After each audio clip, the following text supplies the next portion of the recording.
একজন গরিব জেলে যে সারা দিন মাছ না পেয়ে শেষে পেল এমন কিছু যা তার জীবনটাই বদলে দিল।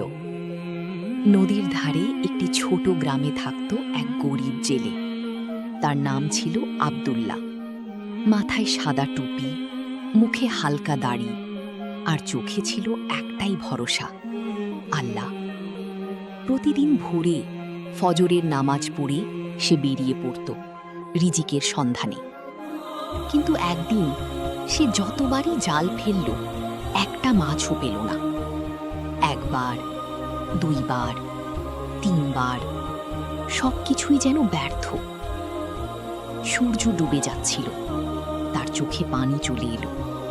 সে আকাশের দিকে তাকিয়ে বলল, হে আল্লাহ, আজ যদি কিছু না পাই, আমার বাচ্চারা না খেয়ে থাকবে। শেষবারের মতো সে জাল ফেলল। হঠাৎ সে অনুভব করল জালটা খুব ভারী।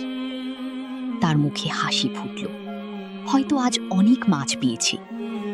কিন্তু জাল তুলে দেখে একটা পুরনো লোহার বাক্স। বাক্সটা খুলে সে অবাক হয়ে গেল। ভিতরে ছিল সোনার মুদ্রা আর একটি ছোট কাগজ।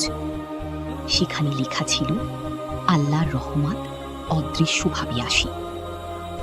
বাজারে গিয়ে সে জানতে পারল এই মুদ্রাগুলো খুবই দামি, যা দিয়ে তার পরিবার অনেক দিন চলতে পারবে। সে সিজদায় পড়ে কাঁদতে লাগল, হে আল্লাহ, আমি ছোট কিছু চেয়েছিলাম, আর তুমি আমাকে অনেক বড় কিছু দিলে। মনে রেখো, আল্লাহ কখনো কাউকে নিরাশ করেন না, শুধু ধৈর্য আর বিশ্বাস রাখতে হয়।